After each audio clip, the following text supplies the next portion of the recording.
Welcome back to BYoungMinistry.com, to another blog and to another podcast. Welcome to those who access the podcast through Apple Podcasts, YouTube, Rumble, and Spotify. Today we continue in our study of the book of Genesis. We're in chapter 7, verses 17 through 24, which reads, "Now the flood was on the earth 40 days. The waters increased and lifted up the ark, and it rose high above the earth. The waters prevailed and greatly increased on the earth, and the ark moved about on the surface of the waters. And the waters prevailed exceedingly on the earth, and all the high hills under the whole heaven were covered. The waters prevailed 15 cubits upward, and the mountains were covered. And all flesh died that moved on the earth, birds and cattle and beasts and every creeping thing that creeps on the earth, and every man. All in whose nostrils was the breath of the Spirit of life, all that was on the dry land, died. So he destroyed all the living things which were on the face of the ground, both man and cattle, creeping thing and bird of the air. They were destroyed from the earth. Only Noah and those who were with him in the ark remained alive. And the waters prevailed on the earth 150 days. That's Genesis chapter 7, verses 17 through 24. Today we conclude our study of Genesis chapter 7. What the flood is designed to show us is that God is serious about sin. The purpose of the flood was to save Noah and his family, and to destroy those who were not willing enough to believe in the goodness of God. So, when we hear the Lord offer us grace and salvation and an escape from his judgment, we must be quick to understand and to respond to that which he offers to us. In addition to being a man of faith in the God of the Bible, Noah was a patient man. He preached to those who, in the end, didn't believe right up until 1 week before the raindrops started the flood. He gave the unsaved a witness of God through his words, and he did it by his actions as well. And even today, he still preaches by those actions to anyone who will listen. Noah was patient in waiting on the Lord's timing, and his patience must have included immense sadness. In verses 17 through 21 of today's passage, we read, "Now the flood was on the earth 40 days. The waters increased and lifted up the ark, and it rose high above the earth. The waters prevailed and greatly increased on the earth, and the ark moved about on the surface of the waters. And the waters prevailed exceedingly on the earth, and all the high hills under the whole heaven were covered.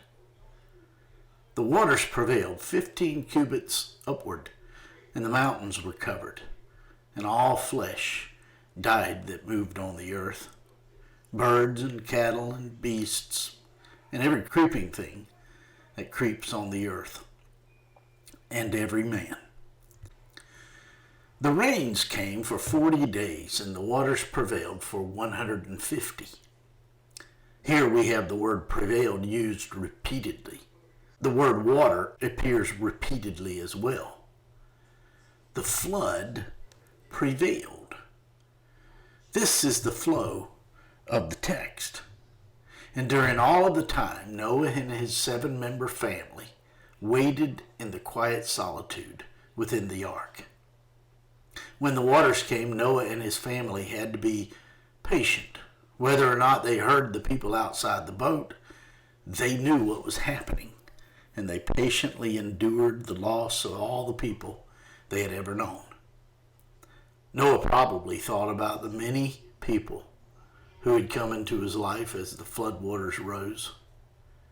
This wasn't a localized flood, as some skeptics try to claim.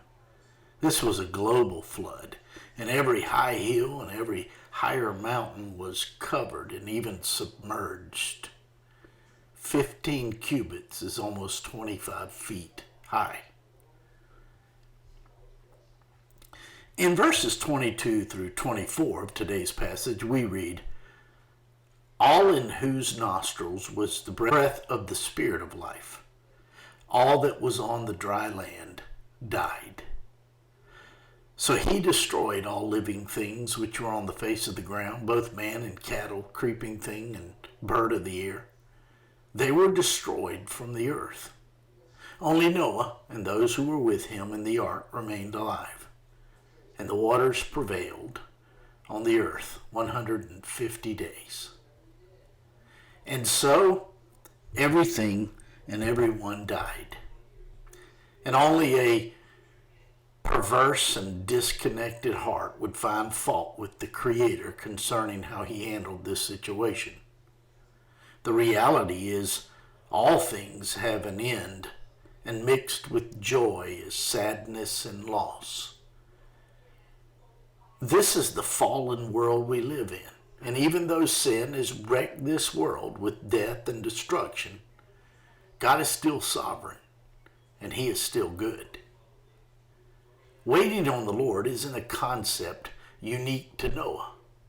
Rather, we all struggle at waiting. For many, the deepest pain of waiting lies in the sense that God, who once seemed so near, now feels so far away.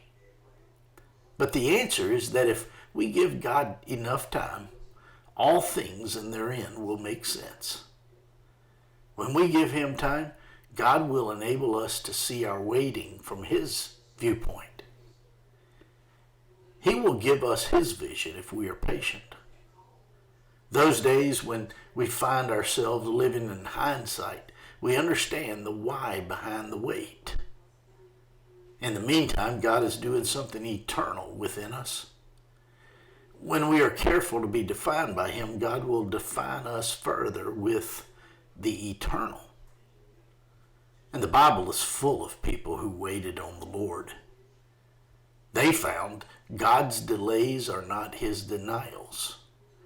God always does something in us before he does something for us and through us. The only worse thing than waiting is wishing we had.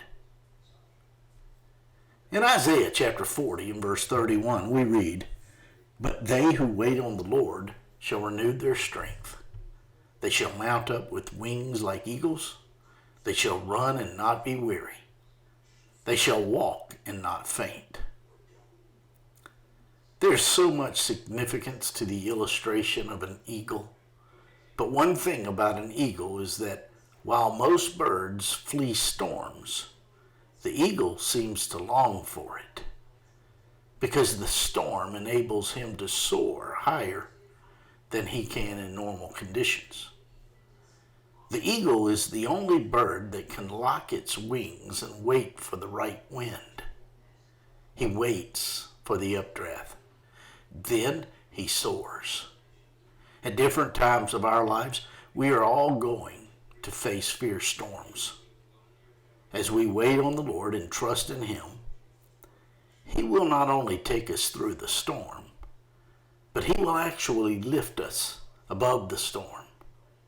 In and through our patience in him, God, in the middle of our storms, is allowed to rise us above those storms. So, as we wait on him, he will help us use the adversities and the strong winds to benefit us. And in the end, we will learn that all tides raises all boats to the benefit of all and to the glory of God. My friends, I trust this blog and this podcast are helping you in your walk with the Lord. If I can be of further assistance to you, shoot me an email at BYoungMinistry@gmail.com. Hey, have a great